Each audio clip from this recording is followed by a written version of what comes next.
Subscribe करें हमारे YouTube channel Saroj संगम entertainments को और घंटी के निशान को भी दबाएं ताकि मेरा सभी वीडियो आप तक तुरंत पहुंच सके बिल्कुल फ्री में।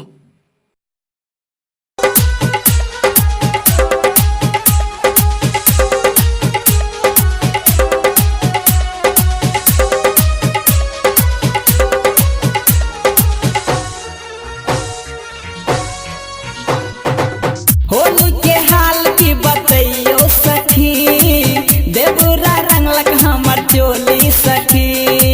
केतना बुझेला नहीं बुझल तो बात, हाल बतैयो हम कथी कथी। होली के हाल की बतैयो सखी, देवरा रंगलक हमर चोली सखी।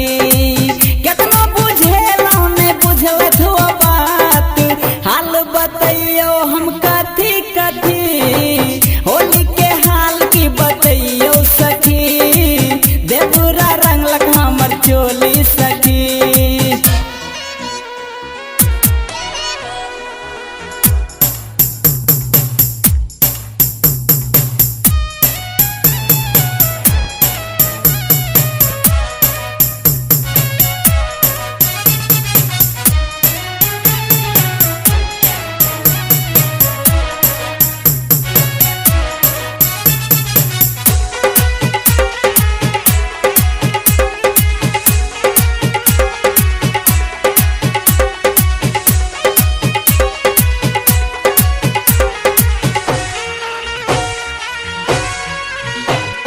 बलमा होली में हमरा छोड़ के सऊदी गेलत, ओकर फायदा जबरा उठा के रंग खूब लगेलत।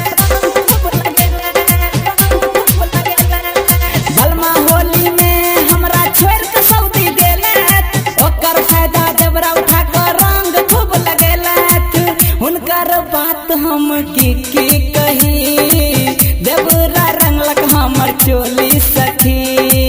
केतना बुझेलो नहीं बुझलत वो बात, हाल बतैयो हम कथी कथी। होली के हाल की बतैयो सखी, देवरा रंगलक हमर चोली सखी।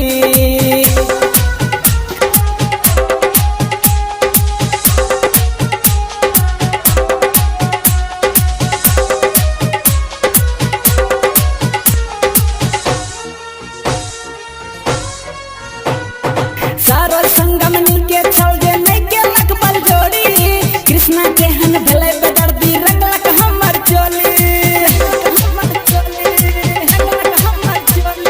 सारो संगमनी के छल जे नहीं केलक बल जोड़ी, कृष्णा के हन भेलै बेदर्दी रंगलक हमर चोली। याद अबैये दिन रही रही, देवरा रंगलक हमर चोली सखी। केतना बुझेलो नहीं बुझलत वो बात, हाल बतैयो हम कथी कथी। होली के हाल की बतैयो सखी, देवरा रंगलक हमर चोली सखी। केतना बुझेलो नहीं बुझलत वो बात, हाल बतैयो